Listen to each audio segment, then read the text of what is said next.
Sa lahat ng buttered shrimp na natikman ko sa tala ng buhay ko, ito yung pinaka the best. Paano ba naman sa unang tingin pa lang mapapa-analyze ka na. Hey you, what's up ulit mga idol? Panibagong umaga, panibagong ulam ideas na naman po ang aking isi-share for today's video.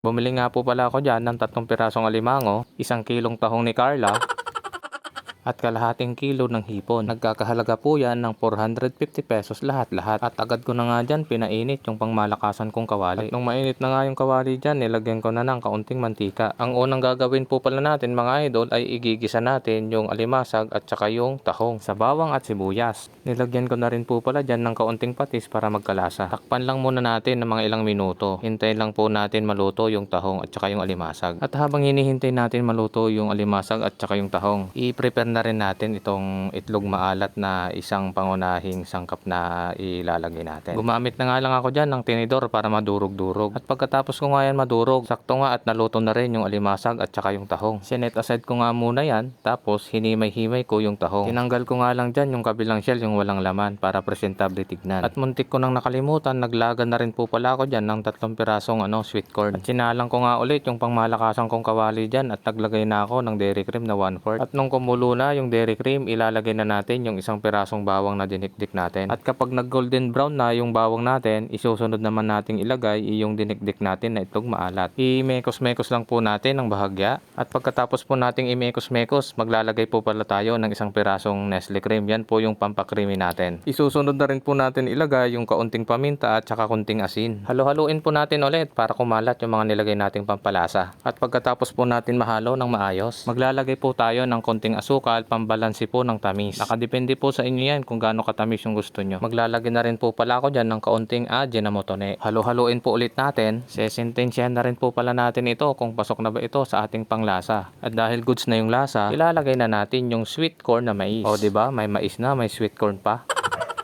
In-unboxing ko na nga rin dyan yung alimasag. Sabi nung pinagbilhan ko, matataba daw ito. Ay bakit ganon? Hindi siya healthy. Pero mas okay na siguro ito. Baka ma-high blood tayo pag sobrang taba.